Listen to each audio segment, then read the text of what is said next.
sa distraction o sa pagkakuha ng concentration. Pero sa activity na ginawa namin about sa study space, makatulong ito sa aking concentration. Mas naging maayos na rin ang aking pagsasagot ng modules kasi mas naging komportable.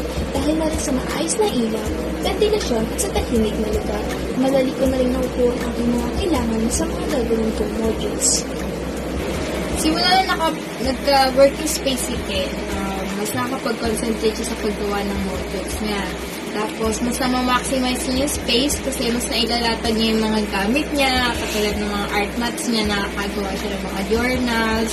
Tapos, since tahimik yung lugar, mas nakakapakinig siya kapag may klase sila. So, feel ko naman effective yung working space niya.